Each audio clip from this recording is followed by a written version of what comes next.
Opinion টাইমসে আপনাদের সকলকে স্বাগত। আমি এআই সাহেব রয়েছি আপনাদের সাথে। বিস্ফোরক সুজন চক্রবর্তী দুর্নীতির 11টি বিষয়ে তৃণমূলকে ধুয়ে দিলেন। ভেঙে পড়েছে সরকারি ব্যবস্থা থেকে শাহজাহান বাহিনীর তাণ্ডব। কাটমানি থেকে তোলা বাড়ি, বিপুল পরিমাণের সম্পদ নিয়ে পিসির রোজগেরে ছেলেরা।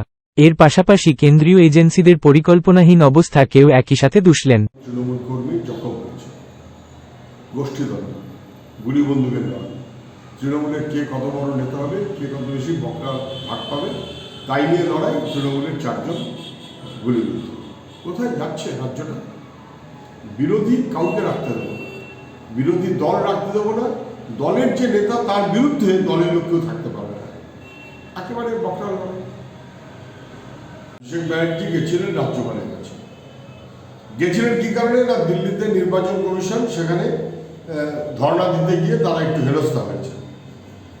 সেই কারণে নির্বাচন কমিশনের দৃষ্টি আকর্ষণ করার জন্য রাজ্যপাল, সবাই বোঝে যে নির্বাচন কমিশনের ব্যাপারে দৃষ্টি আকর্ষণ করার জন্য গেলে যেতে হবে রাষ্ট্রপতির কাছে। এটা রাজ্য নির্বাচন কমিশন নয় যে রাজ্যপালের কাছে যাবে। জেনে বুঝেই রাজ্যপালের কাছে গেছে, এটা বাইনারি তৈরি করার জন্য, লড়াই লড়াই ভাব তৈরি করার জন্য। আবার গিয়ে সেখানে নিয়ে আসলেন হঠাৎ জলপাইগুড়ির প্রসঙ্গ।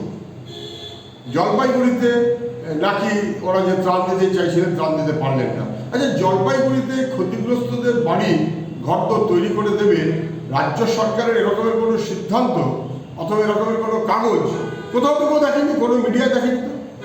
তো রাজ্য সরকার যারা করেনি চেষ্টা, সেইটা রাজ্য সরকারের যে লোকই না, অভিষেক ব্যানার্জি সেটা নিয়ে রাজ্যপালের কাছে গিয়ে হাজির হচ্ছে। এটা অযথা নিজেরা বিড়ম্বনায় পড়েছেন বলে বিড়ম্বনা থেকে উদ্ধার পাওয়ার প্রচেষ্টা। ধরা পড়ে যাচ্ছে যে সব জেনে বুঝে বেঠিক কাজ করছে। গ্রেপ্তার হয়েছে তারা এনআইএর কাছে একাধিকবার ডাকা হয়েছে, ডাকা যায়নি। রাজ্য পুলিশ তদন্ত করে যদি স্পষ্ট করতে পারত, দোষীকে চিহ্নিত করে ব্যবস্থা নিতে পারত, তাহলে এনআইএ তদন্তের দরকার হতো না। এনআইএ তদন্ত হলো কেন? কারণ রাজ্য পুলিশ ফেল করেছে। এবং যারা রাজ্যের এই অপরাধী তৃণমূলের নেতারা, এরা জানে যে তদন্ত যাই হোক না কেন, তদন্ত হবে অপরাধীদের সঙ্গে নিয়ে। রাজ্য পুলিশ যেমন দুষ্কৃতীদের সঙ্গে নিয়ে তদন্ত করে, তাই তারা ভেবেছিল। আর এনআইএর তদন্তে যে দুষ্কৃতীদের সঙ্গে নেওয়া হবে না, এটা ওরা বুঝতে পারেনি, তাই নোটিশে নিয়েছে এবং তাই শেষমেশ গ্রেপ্তার হয়েছে। এখন শ্রীঘরে থাকতে হবে। আর তৃণমূলের যে বা যারা এইসব নিয়ে বেশি বাড়াবাড়ি করেছেন, তারা মনে রাখবেন যে সব জিনিস একরকম হয় না। শিবু শাহজাহান ধরা পড়েছে, এখন জেলে। যতই শাহজাহান বলুন না কেন আমি ডায়মন্ড হারবারকে সাহায্য করেছি, তাতে কিচ্ছু এসে যাবে।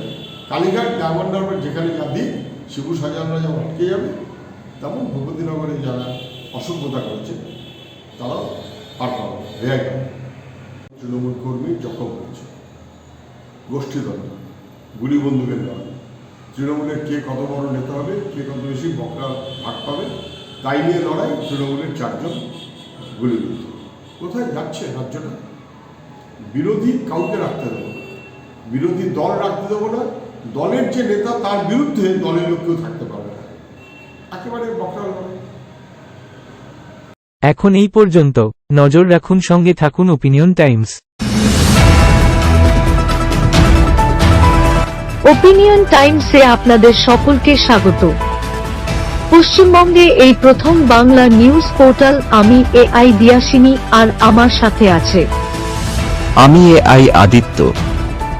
রাজনীতির ডান থেকে বামের সব খবর আমার সাথে। আমি এআই ঐশানী। খেলা থেকে বিনোদন, সঙ্গে থাকবে সেলিব্রিটিদের কুটকাচালির খবর। আমি এআই সিদ্ধার্থ। বাজার অর্থনীতি থেকে রাজনীতির ওঠাপড়া, কুর্সি বদলের সব খবর আমার সাথে। আমি এআই দীপ্তি, থাকবো আপনাদের সাথে। সত্যের উদ্ঘাটন, নিরপেক্ষ বিশ্লেষণ, সঠিক খবর প্রদান। সঙ্গে থাকুন, দেখতে থাকুন ওপিনিয়ন টাইমস।